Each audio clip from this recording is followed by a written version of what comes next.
My name is Hannah Davidson, and I'm going to be talking about the gender pay gap and how it affects women's life worldwide. I chose this topic because I wanted to spread awareness to those who are unfamiliar of what the gender pay gap is and what its lasting negative effects are. So, what is the gender pay gap? The gender pay gap refers to discrepancies between salaries among men and women. The gender pay gap refers to these discrepancies in a way that since the 1940s, men have always been paid more than women. The United States is a leading participant in the wage gap problem. In the United States, there is strong evidence that there is an unjustified wage gap between men and women based on sexuality. The pay gap also can be affected by gender and then further on by race. So, the gender pay gap can also be reflected on race. For example, women of color or, are even more discriminated and marginalized based on the pay gap. As seen in the image, the diagram shows the percentage of women and what they will make based on gender and race compared to a male's. As you can see, it's obviously significantly less, and it goes down and down based on a female's ethnicity.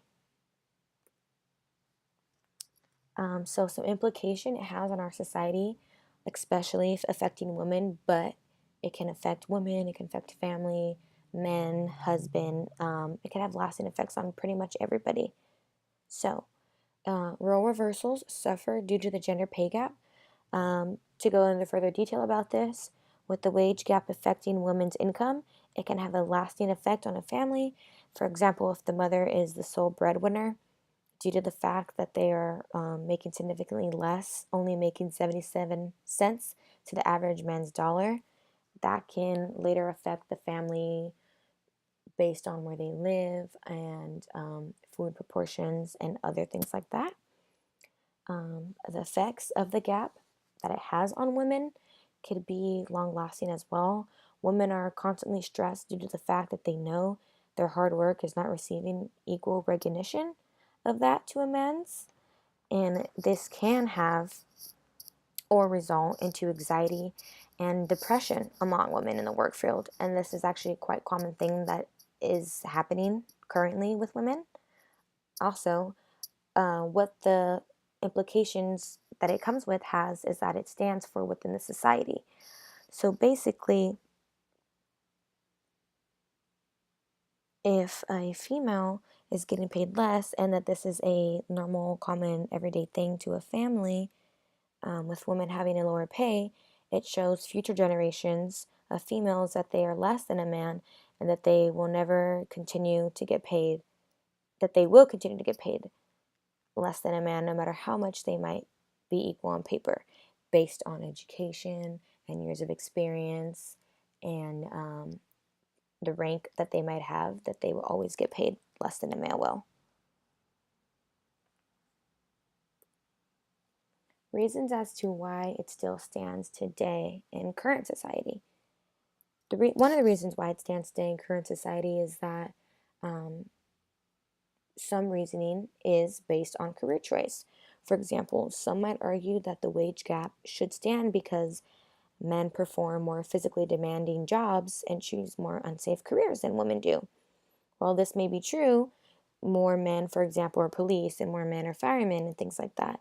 Even if women do decide to take part in these careers, they still get paid less.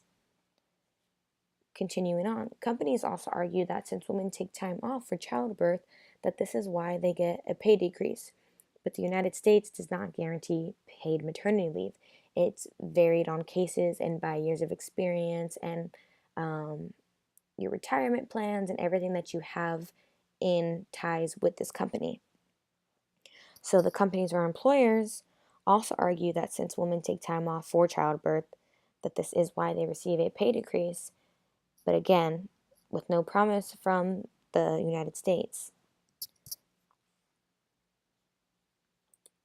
As you can see in this slide below, it is a breakdown of the professions in which men make more money than women according to the US Census Bureau in 2014. Here are the leading professions, and still, this is the wage gap that the men will have over women. So, some solutions for equal pay: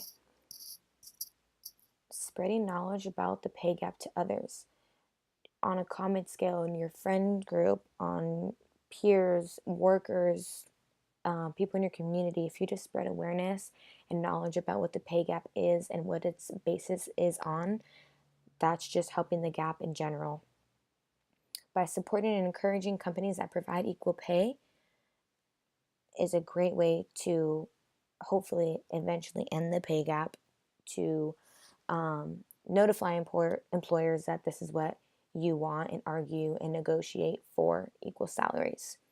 You could also host an event in your community on fair pay. Again, outreach and spreading knowledge about what the pay gap is and how to try to prevent it in future generations.